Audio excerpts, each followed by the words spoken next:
The porch light was off when I got there. That was the first thing I noticed. Not the cars in the driveway. Not the smell of roast chicken drifting from the kitchen window. Not the laughter I could hear from inside. Just that porch light.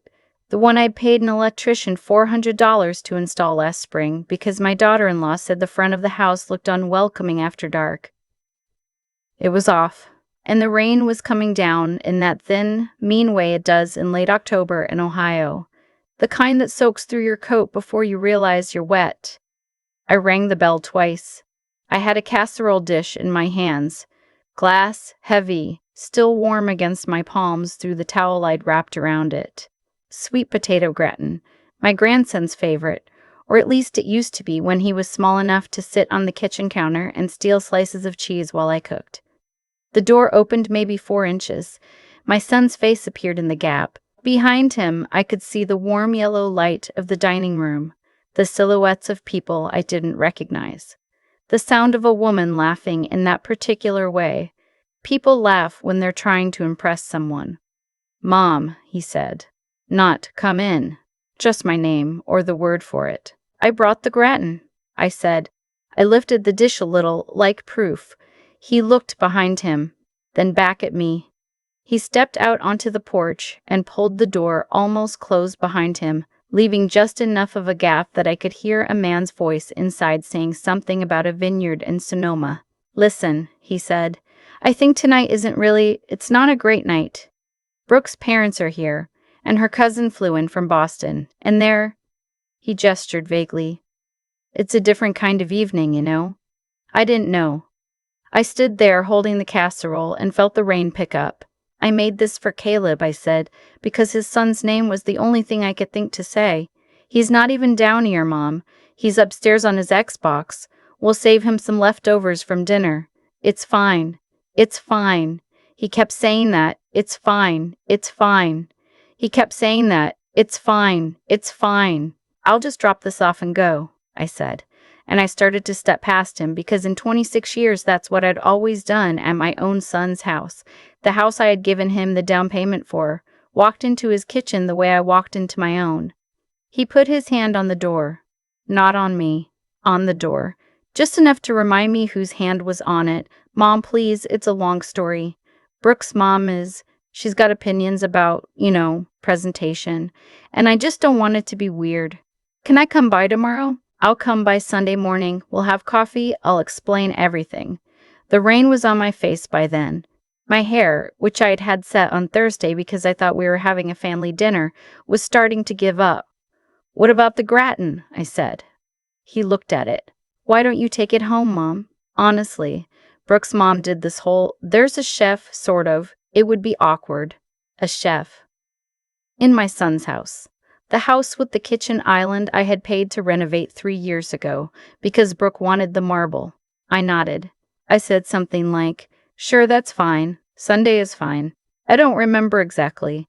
I remember turning around and walking back down the steps with the casserole still warm against my arms, and I remember thinking very clearly, the porch light isn't off because the bulb is out. The porch light is off because they didn't want me to be able to see what I was walking up to. I sat in my car for a long time before I started the engine. You're going to ask me how it got to that point. Anyone hearing this story is going to ask, how does a 68-year-old woman end up holding a casserole on her son's porch in the rain while strangers eat dinner inside the house she basically funded? And the truth is, it didn't happen all at once. It never does. It happens the way a roof leak happens, one drip at a time, over years, and then one day you look up at the ceiling and the whole thing is brown and sagging and you wonder how on earth you didn't see it. So let me back up. My name is Adeline. My late husband was an engineer at one of the big aerospace companies in the Cleveland area for 37 years. He was a careful man, the kind of man who didn't talk about money but moved it around quietly his whole life like he was setting stones in a wall. When he passed in 2014, I was 60 years old, and I sat down with our financial advisor and learned for the first time, really learned, what my husband had been doing all those decades. There was the house, paid off. There was his pension. There were 2 rental duplexes he'd bought in the 80s when nobody else wanted them. There was a brokerage account with a number on it that I had to read 3 times before I believed it. I cried for a week. Not because of the money, because I realized he had spent his whole life making sure I would never have to be afraid, and he never told me, and now he wasn't there for me to thank. I have one son. His name is Bradley. He was 32 when his father died, married to Brooke for about 4 years at that point, and they had Caleb, who was 2. They lived in a small ranch house on the east side, and Bradley was a regional sales manager for a medical supply company. Good job. Decent income. Brooke worked part-time in an interior design firm. She had her own opinions about that, about part-time being a euphemism for what she actually contributed, but I'll get to that. 6 months after my husband passed, Bradley came to me. He sat at my kitchen table, and he cried, and he told me they were drowning. Brooke was pregnant again. That was the first I'd heard of it, and they wanted a bigger house in a better school district, and the lender was asking for $50,000 down, and they didn't have it. I wrote the check that afternoon. I want to be honest with you about how that felt. It didn't feel like a sacrifice. It felt like joy. I was a widow with more money than I knew what to do with. My son needed help, and I could help. That's the kind of mother I wanted to be. That's the kind of mother my own mother never got to be, because she didn't have the means, and I had watched her grieve that her whole life. So I wrote the check, and then the second baby never happened. There was a miscarriage, and Brooke took it hard, and I drove over with soup 3 times a week for 2 months. And then there was the new house in Westlake, the nice one with the big yard. And then Brooke decided the kitchen wasn't right. And then Bradley's company restructured and his commissions dropped, and he asked if I could just float them, just for a couple months, just on the mortgage. A couple months turned into a year. The year turned into the way things were. I want you to understand. I never said no. Not once. Not when Brooke wanted to put Caleb in a private Montessori at $5,000 a semester. Not when Bradley said his car lease was up and he really needed something more in line with his client's expectations. Not when Brooke wanted to redo the kitchen with quartzite countertops because granite was, in her words, very 2008. Not when the family vacation to St. Burr.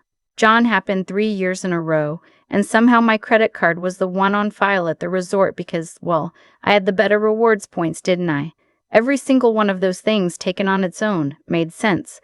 That's the part nobody tells you about being used by people you love. It never looks like being used. It looks like a series of small, reasonable favors. It looks like generosity. It looks like the natural way a family operates when one person has more and the others have less. And I'll tell you something else. For a long time, I felt useful. I felt important. When Caleb called me Gigi and ran into my arms when I picked him up from school, when Bradley called me on his way home from work just to talk, when Brooke asked my opinion about the color of the new dining room, I felt like the center of something.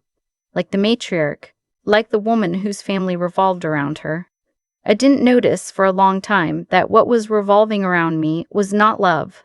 It was a billing cycle. After the dinner I wasn't invited to, I drove home and sat in my kitchen and ate the gratin myself, standing up over the counter, eating it cold with a serving spoon. I'm not proud of that, but I want to be accurate. Around 11 that night, my phone buzzed. It was a text from Brooke. Thanks for being so understanding tonight. Bradley felt awful. We'll figure something out for Sunday.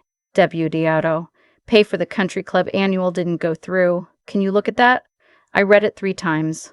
The country club, you should know, was something Brooke had joined 2 years prior because, she said, it was where Caleb's friends' families were. Initiation had been $12,000. Annual dues were just under 9. I'd been paying it through one of my accounts because, at the time, Bradley had said it would be easier for tax purposes, whatever that meant. I hadn't questioned it. I never questioned anything. But that night, sitting in my kitchen with the empty casserole dish in front of me and her message glowing on my screen, something in me went very still. I didn't reply. I went to bed. The next morning, I woke up at 6. I made coffee. I sat down at my husband's old roll-top desk in the den, the one he used to do our taxes at every April, and I opened my laptop. And for the first time in years, I logged into every single one of my accounts. The main checking, the credit cards, The 2 cards I kept at 0 interest for big purchases. The household account. The account my advisor had set up specifically for recurring obligations, which is a phrase I now hate. I printed everything. I had a stack of paper 1.5 inches thick by the time I was done, and I sat at the kitchen table with a yellow legal pad and a pen, and I started making a list. I want to read you the list, or some of it, because I want you to understand the shape of what I found. The mortgage on the Westlake house. The home equity line of credit on the Westlake house, which I had not realized had my name on it as a co-signer. The car payment on Bradley's SUV. The lease on Brooke's car. The auto insurance on both vehicles. The country club. Caleb's tuition at the private school he'd transferred to in 7th grade. Caleb's tutor Cravel Hockey League. The trainer Brooke had hired for wellness coaching. Brooke's gym membership at the Equinox downtown. The streaming services. All of them, Netflix and Hulu and Disney and HBO and Apple and Paramount and Peacock and the New York Times and the Wall Street Journal and Audible and Spotify Family Plan. The lawn service. The pool service from May to September. The pest control. The cleaning service that came twice a week. The window washing company that came twice a year. The HVAC maintenance contract. The home warranty, the cell phone bill, all 4 lines, even Caleb's, the internet, the cable, the Amazon Prime that Brooke used to order things I never asked about, the wine club Brooke had signed up for in 2019, the vacation timeshare in Hilton Head none of us had used in 3 summers. The orthodontist, the dermatologist payment plan Brooke was on for something I didn't even understand, $231 a month. For 2 years, to an entity called Avalon Aesthetics. By 11 o'clock that morning, I had counted 94 recurring monthly or quarterly or annual charges that were directly funding the daily life of my son, his wife, and my grandson. 94. I sat at the table and looked at that number and felt something I had never felt before in my life. I want to describe it precisely because I think other people who have been in this position will recognize it. It wasn't anger. Not at first.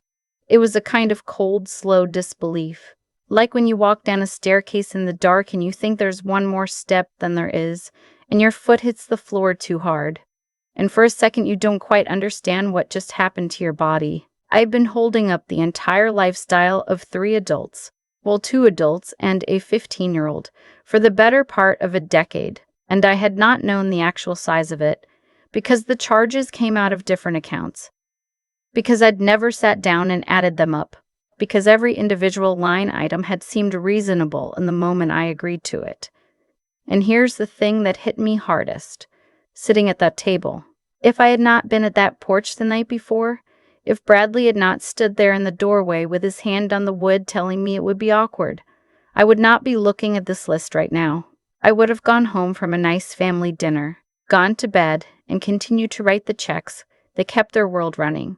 The only reason I was finally seeing the picture was because they had, for the first time, made the mistake of letting me feel what my position in this family actually was. I was not their mother. I was not their grandmother. I was a payment processor with a pulse. I want to tell you that I called a lawyer immediately, that I was a woman of action, that I picked up the phone and started undoing things by noon. I didn't. I sat at that table until the light changed in the kitchen, and I cried for a while, and then I got up and made a sandwich and went for a walk. I walked for 2 hours, through my neighborhood, past the park where I used to push Bradley on the swings in 1979, past the elementary school he went to, past the house of my friend Maureen who died of pancreatic cancer in 2021, and whose adult children had sold her house within 4 months of the funeral. I thought about Maureen a lot on that walk. About how her daughter had told me, sitting at the wake, that she was so glad Mom finally let go of all that stuff at the end. All that stuff. All that stuff Maureen had worked her whole life for. By the time I got home, it was getting dark. I sat down at my husband's desk again, and I picked up the phone and I called my attorney, a man named Douglas who'd handled the estate when my husband passed, I told his secretary I needed an appointment as soon as humanly possible, and that I would also need a referral to a forensic accountant, and that I would need both of these people to sign confidentiality agreements before I told them anything about my family. The secretary, who had known me for 10 years, paused for a moment and then said, very gently, "Adeline, are you safe?" I almost laughed. "I'm fine," I said. "I'm just finally not." Sunday morning, Bradley showed up at my house at 10:15. He had a box of pastries from the bakery I used to take him to as a child. He looked tired. He looked, I noticed, a little nervous. He hugged me at the door, the kind of hug men give their mothers when they've done something they know was wrong, the kind of hug that's also a question. I made coffee. We sat at the kitchen table. He talked for 20 minutes without me saying much. He explained about Brooke's parents, about her cousin, about about how her mother had become difficult since her father's health scare, about how Brooke had been under enormous pressure trying to manage the optics of the evening, about how it had nothing to do with me, how it had been a misunderstanding, how Brooke felt terrible. He used the word optics twice. He ate 2 pastries while he talked. When he was done, I poured him another cup of coffee, and I sat down across from him, and I said, "Bradley, I love you." He smiled. The smile of a man who thought a difficult conversation was about to be over. "I love you too, Mom. I want to ask you something, and I want you to be honest with me. Do you know how much of your family's monthly expenses are paid out of my accounts?" His face changed. Not dramatically, just a small shift. The corner of his mouth, the slight tightening of the skin around his eyes. The look of a man who has been asked a question he was hoping he would never have to answer out loud. "Mom, I don't." "What kind of question is that? You said you were happy to help. We've always." "I'm not asking if I'm happy. I'm asking if you know." He looked at his coffee. "I mean, there's the school, the mortgage, the cars." 94, I said. "There are 94 separate recurring charges that come out of my accounts every month or every quarter or every year to fund your household. Did you know it was 94? I watched his face very carefully. He didn't know. He hadn't bothered to know. That was almost the worst part. He had not even been a calculated user. He had just been a comfortable one. He'd let his wife set up whatever she wanted, and he'd assumed Mom was fine with it, and he'd never once added it up. "Mom, I'm not finished." He went quiet. "At Friday's dinner," I said, "I stood on your porch in the rain holding a sweet potato gratin I had made for my grandson, and you told me I couldn't come in because your wife was worried about how I would look in front of her mother. Is that an accurate summary?" "That's not." "Is it an accurate summary, Bradley?" He didn't answer. "I want you to understand something," I said, and my voice didn't shake at all, which surprised me. "I am 68 years old. I have, between investments in property and your father's pension, more money than I will ever spend in the years I have left. I do not need your gratitude. I have never needed your gratitude. But I needed to be welcome on your porch, and I wasn't. Mom, on Monday morning I'm meeting with Douglas.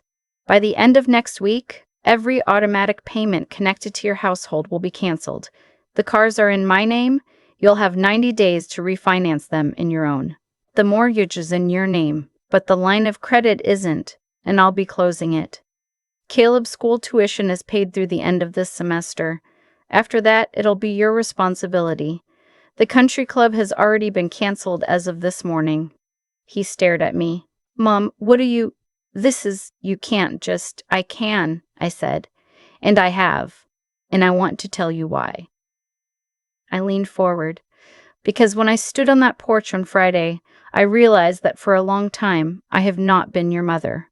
I have been a service. And the moment I stopped being a convenient one, the moment I might have embarrassed someone, the service was inconvenient. "So we're going to find out, Bradley.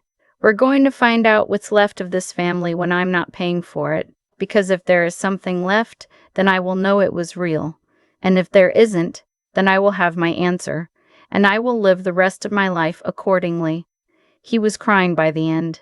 Real tears. He kept saying, "Mom, please, don't do this. Brooke didn't mean it. You don't understand." I think I did understand. I think I understood for the first time in years. I let him cry. I poured him more coffee. I did not change my mind. He left around noon. The pastry box was still half full. He left it. The next 2 weeks were the hardest. I won't pretend they weren't. Brooke called me 41 times on Monday alone. I counted because Douglas told me to. She left voicemails that started off contrite and turned, by the fourth or fifth one, into something colder. Questions about whether I had thought about Caleb, whether I understood what I was doing to a child, whether I was being manipulated by someone. Was it Douglas? Had he gotten in my head? The voicemails got uglier from there. I deleted them at first. Then Douglas told me to save them. So I did. Bradley showed up at my house twice that week. The first time I let him in. The second time I didn't. I told him through the door that we could talk again when he was ready to apologize without conditions, and that I would not be discussing money. He didn't come back for 3 weeks after that. The forensic accountant, a soft-spoken woman in her 50s named Yvette, went through every account I had. She found things even I had missed. A line of credit at a furniture store in Brooke's name that I had apparently co-signed for in 2018 and forgotten about. A subscription to a high-end skincare delivery service that had been running since 2016 at $199 a month. A charge from a luxury handbag rental service that had been billing me $94 a month for the better part of a year. By the time Yvette and Douglas were done, the final count was 127 recurring obligations. I canceled every single one. There is a particular silence that comes into a house when you have done something you have been afraid to do for a long time. I want to tell you about that silence because I think it's the part nobody warns you about. For the first few days, I kept waiting for something to happen. Some collapse, some emergency call. I kept the phone close. I kept the door locked. I sat in my living room in the evenings with all the lights on and watched the news and waited for the world I had built around my son's family to come down on top of me. And then, slowly, I started to notice that the world was not coming down on top of me. It was coming down on top of them. I heard through a friend whose daughter went to Caleb's school that he had been pulled mid-semester and enrolled in the public school in their district. I heard through the same friend that Brooke had had a complete meltdown in the school office. I heard from my neighbor whose nephew was a real estate agent in Westlake that the Westlake house had quietly gone on the market in late November. I heard from no one at all about the country club, but I assumed. I did not gloat. I want to be clear about that. I did not feel triumphant. What I felt was something much smaller and much quieter, which was that I had finally stopped lying to myself about who I was to them. But there was one part of the story I haven't told you yet, and it's the part I think about the most. Caleb, my grandson, 15 years old, sandy hair like his grandfather, my husband, eyes like mine. The boy I had taught to bake bread when he was 7, the boy who used to call me on Sunday nights from his bedroom, before he got a phone of his own, on his mother's iPad, just to tell me about his week. The boy who, somewhere along the line, somewhere around 12, 13, had stopped calling, stopped coming over, stopped wanting to. I'd told myself for years that it was just adolescence, that boys his age don't want to see their grandmothers, that he'd come back around. The Wednesday before Thanksgiving, 3 weeks after I'd had the conversation with his father, my doorbell rang. It was Caleb. He was in his school sweatshirt and gym shorts, and his hair was wet from the rain, and he was holding a paper bag from the diner down the road. He looked taller than the last time I'd seen him. He looked like a person. "Gigi," he said. "Can I come in?" I cried before he was halfway through the door. He had ridden his bike from Westlake in November rain, because, he told me, sitting on my couch with my hands wrapped around his and his hot chocolate cooling on the coffee table, he had heard his parents fighting in the kitchen about money for the 3rd night in a row, and his mother had said something about me, something he wouldn't repeat, and he had gone upstairs and packed a sandwich and gotten on his bike. He told me a lot of things that afternoon. He told me about how his mother had told him, when he was around 11, not to ask Gigi for things directly because it was tacky. He told me how his parents had stopped going on the family trips with me because his mother said it was weird to bring her along now that she's older. He told me he had asked his dad once when he was 12 why I didn't come to Christmas anymore, and his dad had said it was because I was tired and preferred to stay home, which Caleb had always known wasn't true. Because every year on Christmas Eve, he had snuck into the upstairs bathroom and FaceTimed me, and seen me sitting in my kitchen alone. He had been alone with this for years. A child watching his family treat his grandmother one way and present it to him as another. "I'm sorry I didn't say anything sooner, Gigi," he said. "I didn't know what to do." I held his hand and I told him that what 15-year-old boys are supposed to do is be 15, and that what grown-ups are supposed to do is take care of 15-year-old boys, and that I had failed too, because I had let things go on, and that we were going to be okay now. After he ate his sandwich, I drove him home. I walked him to the door. I did not go inside. Brooke looked at me through the storm door and did not say anything. I told her in a voice that was not unkind that Caleb would always be welcome at my house, with or without her permission, and that if she tried to prevent it, my attorney would have something to say about it. She closed the door. In December, I went back to Douglas, and we redid my will. I want to be careful about how I describe this, because I don't want it to sound like revenge, and it wasn't, not really. What I did was simple. Bradley remained a beneficiary, but his portion was reduced and placed in a structured trust that he would receive in fixed annual disbursements, not as a lump sum, beginning at age 60. The rest, the house, the duplexes, the brokerage account, the cash, was placed into a separate trust for Caleb, to be administered with the help of Douglas's firm, with the principal becoming his outright at 30. Brooke received nothing, not because I wanted to punish her, although she had earned it, because I had finally understood that giving her access to anything was giving her access to my grandson's future, and that was no longer something I was willing to do. When I told Caleb about it the following spring, sitting on my back porch with iced tea between us, he was quiet for a long time. Then he said, "Gigi, I don't want it to be because of money." "What do you mean, sweetheart?" "Us. I don't want this. You and me. I don't want any of it to be because of money. I just want to come see you." I think that was the moment I knew I had made the right decision. Not because of what he said about the money, but because at 15 years old, he was the only person in that family who had ever, even once, separated me from what I could pay for. Bradley and I speak now, occasionally. There was a long period, almost 8 months, when we didn't. He sent a letter eventually, a real one, handwritten, 4 pages. He told me he had been in therapy. He told me he had finally looked at his marriage and seen things he had not been willing to see. He and Brooke are separating. The Westlake house sold for less than they paid for it. He is renting an apartment now, 10 minutes from Caleb's school. He has Caleb most weekends. He has not asked me for money once. Not once! He sent me a check, actually, this past July for a small amount, a few $100s, with a note that said it was the start of paying back the down payment on the Westlake house from 2014. I cried when I opened it. I cashed the check. He needed me to cash it. I understood that. I am 70 now. My hair is more white than gray. I still bake bread on Sundays.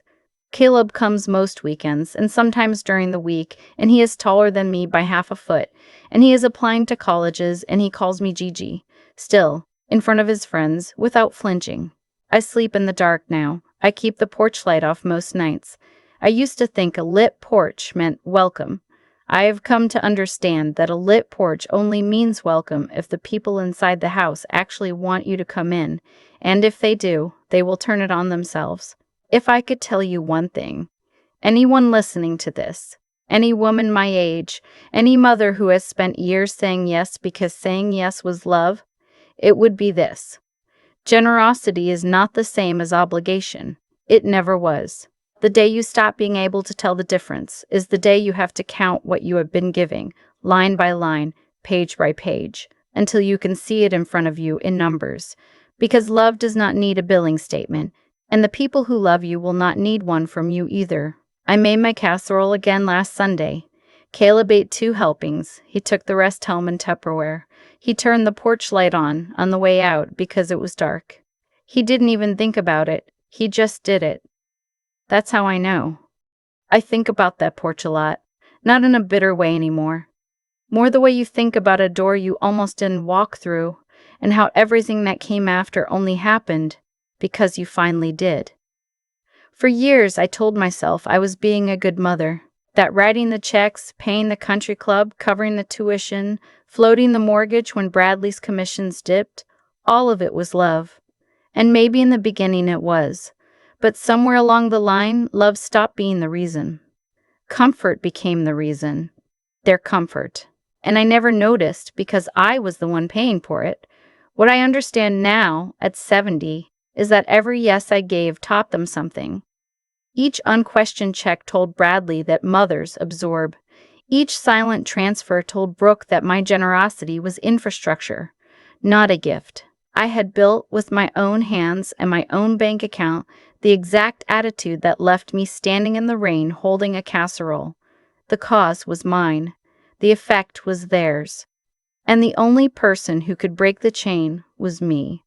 I don't believe people change because we punish them. I believe people change because the world finally stops protecting them from themselves. When I canceled those 127 payments, I wasn't trying to hurt Bradley. I was trying to let him meet his own life for the first time in 15 years.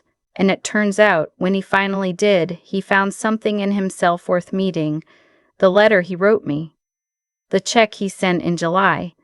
Those things didn't come from a son I controlled. They came from a man who finally had to be one. I want to say something to anyone listening who's in the place I was.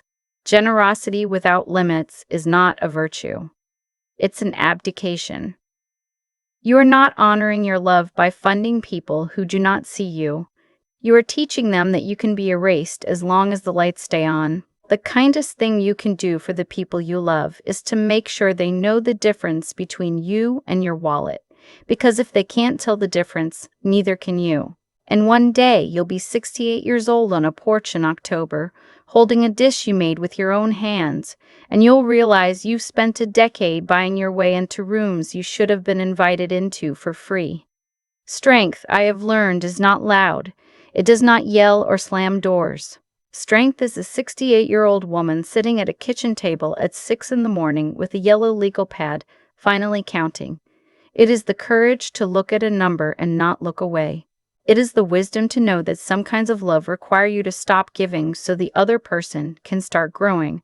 And it is the quiet conviction to keep your porch light off until somebody who actually loves you turns it on themselves. That is what Caleb did, and that is how I know.